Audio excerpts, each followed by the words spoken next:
Hello, my friends. I wanted to take this opportunity to say thank you for being a subscriber to the DataBits channel. And since I haven't made a video in a couple of weeks, I've been a little under the weather the last couple of weeks and haven't felt like doing videos. But I wanted to at least update you on a project that I'm working on. I walked into an antique store in my local town and I saw this beautiful old instrument sitting on a chair just inside the door of the store. And my first thought was there is no way on earth that I'm going to be able to afford whatever they're asking for this magnificent piece of equipment. And the reason I thought that is because I already own an Edison Blue Amberol phonograph. This is a Edison standard phonograph from 1903. It is a 2-minute player. It has a special attachment to it, a special feature that most of its brothers and sisters did not have. And I'm going to tell you more about that on another video once I get this thing completed. At this point, it needed some lubrication to get the motor to run. When I first turned it on at the store, it would go. And, that was its way of inviting me into its life. But getting back to the cost, when I went to the owner of the store and I said, "How much do you want for this thing?" He told me the price, and then he told me best offer. And the original price wasn't too bad, but the best offer was even better. And he accepted my best offer. So the unit came with a bunch of broken records. It came with a couple of blank records because this unit can record and play back records. And it's missing the original crank. It has this makeshift crank right here. I'll show you how that works. So if I turn this, it in turn turns a big, huge spring that's inside this barrel, which builds up energy within the system.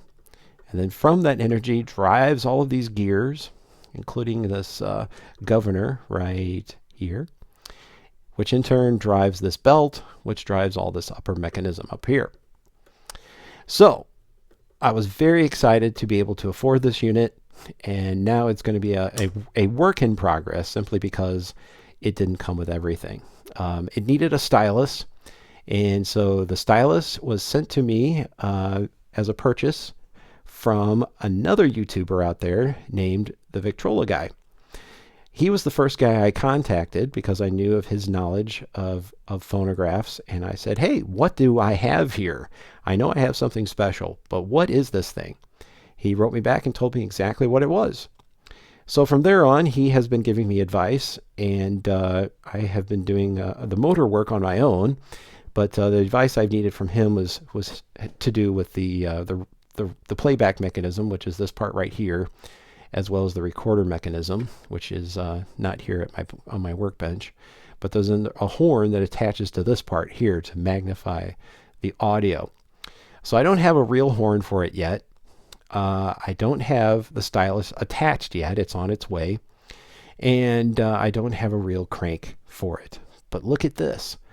Originally, when I first turned it on, the thing wouldn't turn without pushing on this part.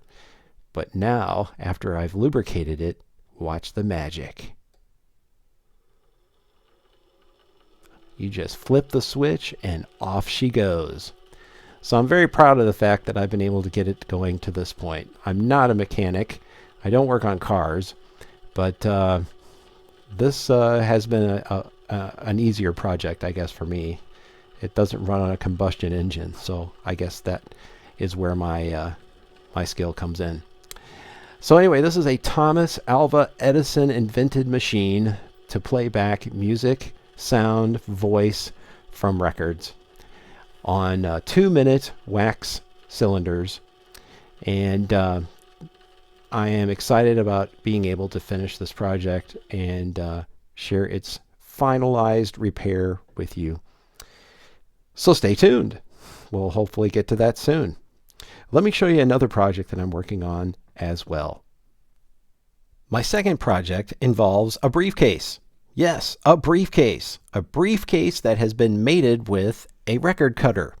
So I do have two of these record cutting turntables now. I have one that records just and plays back at just 78 RPM, and this was the modified one. You'll see it in one of my videos where I attempted to record at 8 RPM and 16 RPM. So it has a non-original motor in it, but the recorder from this unit, the recording piece, is now in the 78 RPM unit. But this was an attempt on my part to build a magnetic disc recorder. So right here you see a 5¼ inch disc that's been glued to a soloplastic plate.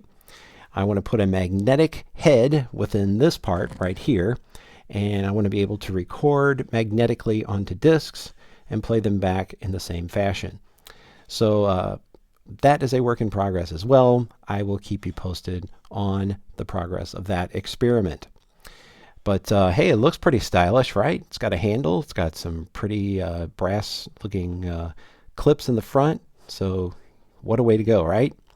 So the original box that this unit came in is a gigantic carrying case, and I wanted something a little bit smaller to work with. So this was my next best solution for that. So again, more to come on this project as well. So again, thanks for being a subscriber. Thanks for watching, and I will be in touch soon.